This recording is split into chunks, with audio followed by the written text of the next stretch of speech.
ஒவ்வொரு கலாச்சாரத்திற்கும், ஜாதிக்கும், இனத்திற்கும் பொதுவான வார்த்தை அன்பு. நம் வாழ்க்கை பயணத்தில் உற்றார், உறவினர், நண்பர்கள் அனைவரிடமும் நமது அன்பை நாம் வெளிப்படுத்துகிறோம். ஆனாலும் எப்போதும் அன்பிற்காக ஏங்குகிறோம்.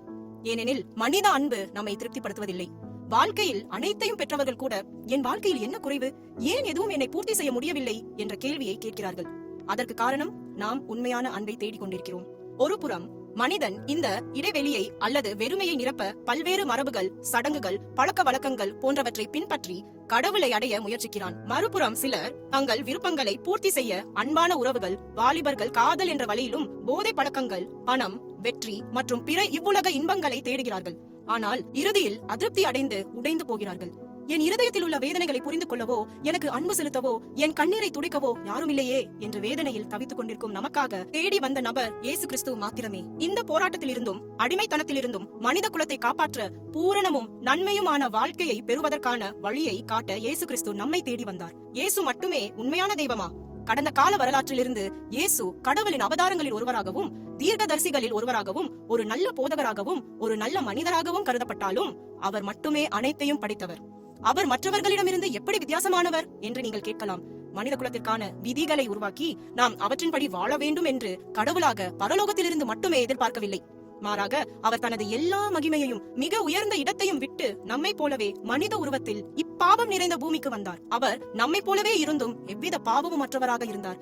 மனிதனுக்கு வரும் ஒவ்வொரு சோதனையையும் அவர் வென்றார்.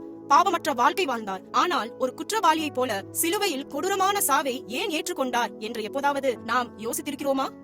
பரலோகத்தில் கடவுளாக இருந்ததன் மூலம் அவர் இந்த மரணத்தை தவிர்த்திருக்க முடியுமே. ஆனால் நமக்கு மாற்றாக இயேசு துரோகம், துன்பம், பாடுகள், வலி, மனசோர்வு மற்றும் தண்டனையையும் நமக்காகவே ஏற்றுக்கொண்டு சிலுவையில் தம்முடைய ஒவ்வொரு துளி ரத்தத்தையும் சிந்தினார். அவர் தம்முடைய ரத்தத்தினால் நம்மை நம் ஆன்மாவின் எதிரியான சாத்தானிடம் இருந்து மீட்டார்.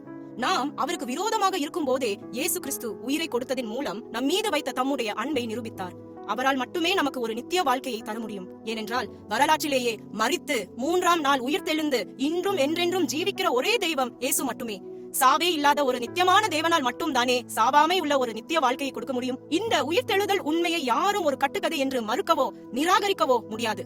ஏனெனில் இது காலத்தால் சோதிக்கப்பட்டு ஆதாரபூர்வமாக நிரூபிக்கப்பட்ட உண்மையாகும். அதோடு அவருடைய வேலை முடியவில்லை. அவரை தெய்வமாக ஏற்றுக்கொள்பவர்களை என்றென்றும் தம்முடன் இருக்கும்படி அழைத்து செல்ல மீண்டும் அவர் வரப்போகிறார். எனவே அவர் வெற்றி பெற்றது போலவே நம் வாழ்வில் நாம் எதிர்கொள்ளும் ஒவ்வொரு பின்னடைவையும் வெல்ல முடியும். பிசாசுகளோ நம் அனுமதி இல்லாமல் நம் வாழ்க்கையில் நுழைய முடியும். ஆனால் நாம் அனுமதி கொடுத்தால்தான் இயேசு கிறிஸ்து நம் வாழ்க்கையில் அடியெடுத்தே வைப்பார். உங்கள் ஆன்மாவின் பசியை பூர்த்தி செய்ய இயேசு கிறிஸ்துவை அனுமதிப்பீர்களா? இயேசு கிறிஸ்துவே உண்மையான தெய்வம்.